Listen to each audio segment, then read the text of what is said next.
Sepatutnya kita ikut agama. Tapi kalau kita mau agama ikut adat kita, binasa kita. Itu maksudnya. Surah Al-Hujurat, tuan-tuan boleh balik semak. Fitnah tuan-tuan, fitnah. Kita duk bagi orang-orang yang tak tentu punca masuk dalam rumah kita, fitnah. Masyarakat keliling duk tengok. Kalau masyarakat tak tengok sekalipun, masuk tu jadi fitnah. Ada satu budak baru ni, telefon mai, mengaku kata dia masih lagi sekolah menengah. Tanya sekolah mana, tak mau abang. Budak perempuan. Telefon mai, dia kata dia baru ditangkap. Dia duduk di asrama sekolah dia. Dia kata dia baru ditangkap. Dan pihak sekolah tuduh kata dia ni lesbian. Dalam bahasa Arabnya dia panggil sihak. Sihak makna dia perempuan dengan perempuan. Dia kata, ustaz, dia kata macam mana? Dia kata ni budak perempuan. Dia kata saya bukan lesbian. Dia kata cuma saya duk tidur sekati dengan kawan perempuan ni. Pasal saya duk cerita dekat dia masalah peribadi saya. Saya tak boleh tanggung masalah ni. Kita kata kamu ada masalah apa? Dia kata saya ustaz, masalah saya daripada umur saya berapa belas tahun dulu, saya dirosakkan oleh pak penakan saya. Dia kata. Kemudian dia kata pak penakan saya duk ulang lagi perbuatan tu ke atas diri saya. Saya tertekan, dia kata. Masalah saya lah ni, dia kata pak penakan saya tu adik mak saya.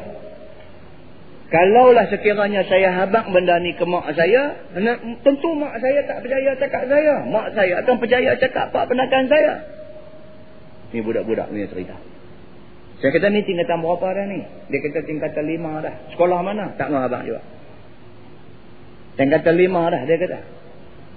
Macam mana masalah saya? Dia kata saya tak habaq ke mak saya tak habaq ke ayah saya. Dia kata saya diganggu. Dia kata. Last sekali dia kata hari tu ni, dia kata masa cuti sekolah hari tu ni, bila cuti sekolah saya balik ke rumah. Masa tu mak dengan ayah saya tak ada rumah. Dia kata saya duduk basuh baju dalam bilik ayah. Lepas tu tahu dengar radio bunyi deras. Bangkit keluar daripada bilik ayah pergi nak katuk radio. Saya tak sedar, dia kata tangan nak katuk radio, tahu ada orang pegang belakang. Dia kata saya beralih, tengok pak penakan saya. Dia tabuh saya ustaz. Dia kata saya terus pengsan tak sedar diri. Saya sedar duduk dah atas katil dah. Dia kata itu last kali dia buat masa cuti sekolah baru ni. Macam mana dengan nasib saya ni ustaz? Dia kata masa depan saya macam mana? Macam ni tuan-tuan. Tuan-tuan pernah sangka pak penakan, adik mak nak buat begitu ke anak penakan? Pernah sangka? Tak pernah sangka. Tapi masyarakat hari ni, apa pun jangan kita buat tak sangka. Semua boleh jadi. Semua boleh jadi. Pak penakan buat anak penakan, abang buat adik, pak sendiri, haruan makan anak dan sebagainya. Semua boleh jadi hari ni. Tidak ada orang yang selamat dalam dunia kita duduk hari ini. Tak ada orang selamat. Tidak selamat daripada gejala murtad. Tidak selamat daripada macam-macam benda duk jadi dalam masyarakat. Kita semua pun tak selamat lah ni. Kita ada anak perempuan. Anak perempuan kita makin sari makin besar. Anak perempuan kita juga duduk dalam keadaan tidak selamat. Abang saya buka satu klinik di Parit Buntang. Minggu lepas dia telefon cerita. Buka klinik di Parit Buntang.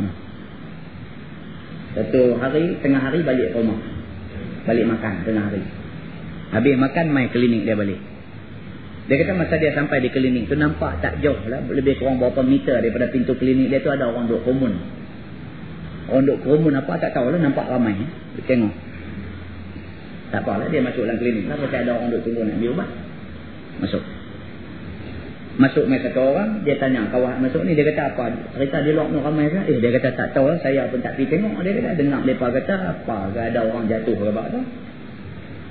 Tak tahu tak apalah. Cek bagi ubat balik. Masuk kawan yang kedua. Tanya pula. Apa cerita di luar dia ni? Ramai apa? Dia kata tak tahu. Dia jual ubat ke apa tu? Nampak ramai. Cerita orang ni. Dia cerita cakap orang ni. Kita jual ubat ke apa tu? Nampak ramai. Oh, tak apa. Keluar pergi kawan. Masuk kawan ketiga. Tanya pula. Tahukah apa jadi di luar tadi nampak ramai? Tak tahu doktor. Dia kata ada orang mati. Dua tiga ni kata ada orang mati. Saya pun tak pergi. Cuma dengar mereka yang pergi kan. Mereka cerita kata ada orang mati. Tak apalah.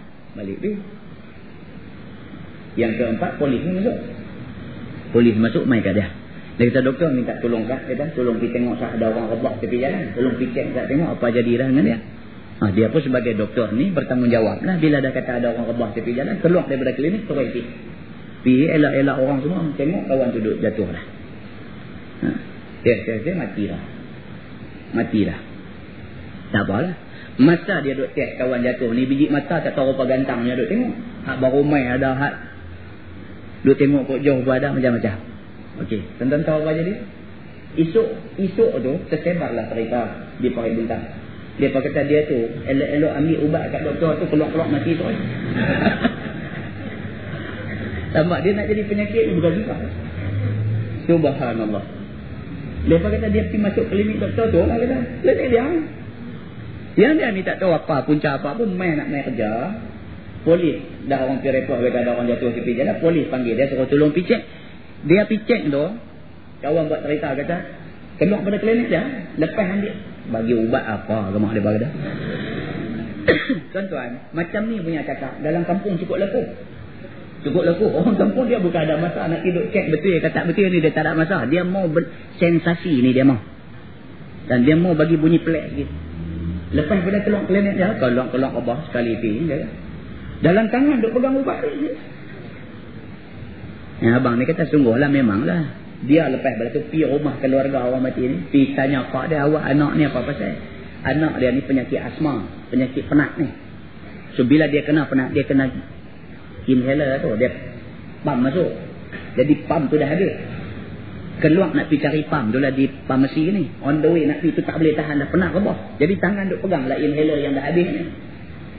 Kawan main tengok dia kata, ubat ambil kat doktor duk dalam tangan ni. Dalam pada celah tu, pergi klinik lain, doktor lain pula kata lagi. Dia kata betul. Dia kata jadi doktor ni bukan senang. Kita silap bagi ubat boleh mati. Allah, tambah tay lagi. Baik, apa jadi dia kata subhanallah. Dia kata esok tu aja. Dia tak nanti banyak hari dah. Esok tu tak ada orang main klinik dah. Allah Subhanahu Wa Taala kadang-kadang dia nak test. Dia kata dia tak apalah, ada untung banyak lah, dia bagi hang rugi kan. Dia kata yang ni yang tak apa cantik ni dia dah. Nampaklah. Pasal apa? Pasal hak sebenarnya bukan saksi yang pergi duk cerita kat orang tu. Yang pergi duk cerita tu sebenarnya bukan saksi pun. Tapi pergi cerita tu, lagu dia ni saksi kes tu. Memang betul dia ni masuk klinik doktor ni, memang doktor ni bagi ubat tak betul, memang dia keluar rebah tu pasal silap makan ubat doktor ni.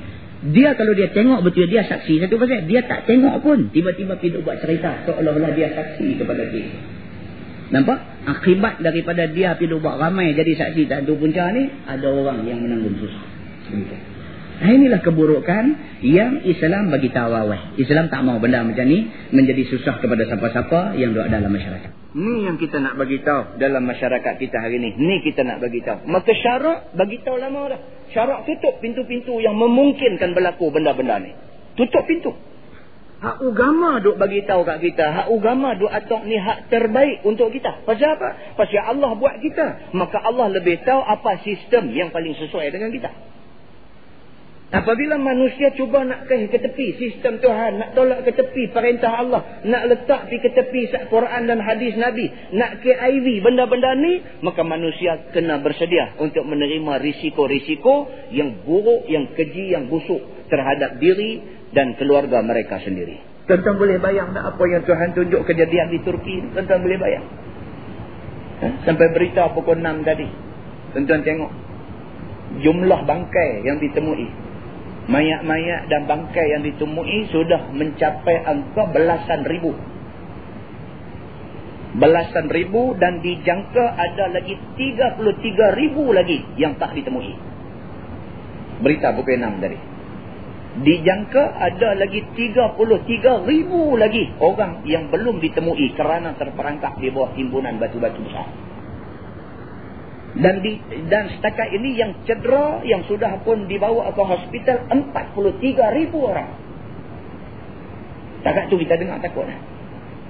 Dalam pada belasan ribu yang sudah sah mati, dalam pada 43,000 yang cedera parah, dalam pada 33,000 yang dijangka masih terperangkap sama ada hidup atau mati ni, dalam pada kelang kabut tu ada satu orang budak umur 6 tahun.